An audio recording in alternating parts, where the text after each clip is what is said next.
Bamya mevsimi bitmeden sizler için bamya turşusu hazırlıyorum tüm detaylarıyla. Buyurun.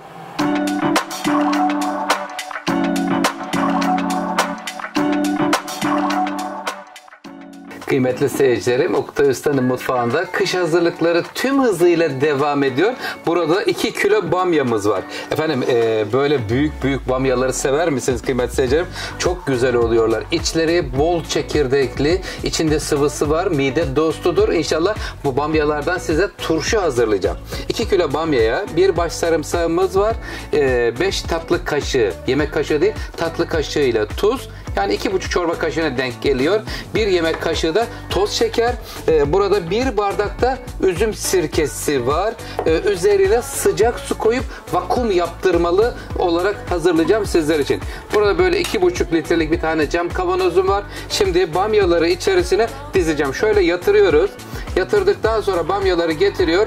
Simetrili bir şekilde şöyle güzelce diziyoruz. Böyle görsellik de önemlidir.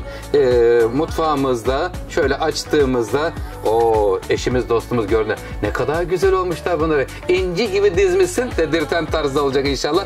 Elimden geldiğince sizler için faydalı olmaya çalışıyorum. Yorumlarınızda efendim bamya turşusu hazırlar mısınız dedi. Sizler için hazırlıyorum. Lütfen takipte kalın. Bakalım Oktay Usta bamya turşusunu sizin için nasıl hazırlıyor? Şöyle görmek ister misiniz simetrisini? İşte böyle olacaklar.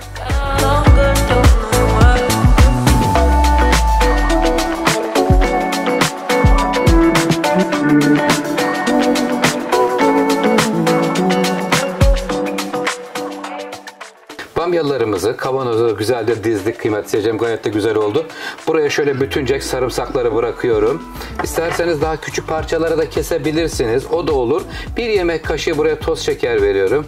Bismillahirrahmanirrahim. Burada 2,5 yemek kaşığı tuzumuz var. Kristal kaya tuzu, Çankırı veya Erzincan kemah tuzundan kullanabilirsiniz. 1 bardak elma sirkesi veya üzüm sirkesi. Hangisi varsa evinizde. Onu da dökün şöyle.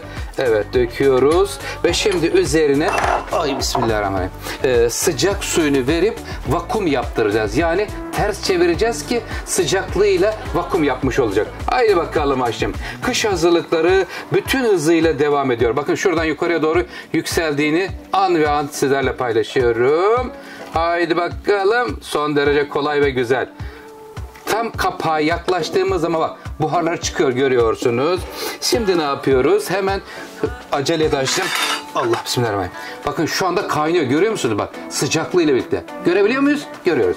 Ve kapağını kapatıyor. Sıkıca kapatıyor.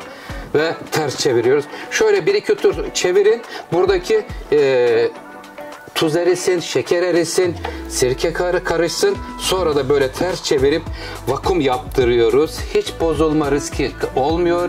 1 ay sonra yemeğe hazır. Son derece faydalı. Şöyle içini bir açıp göstereyim size hemen.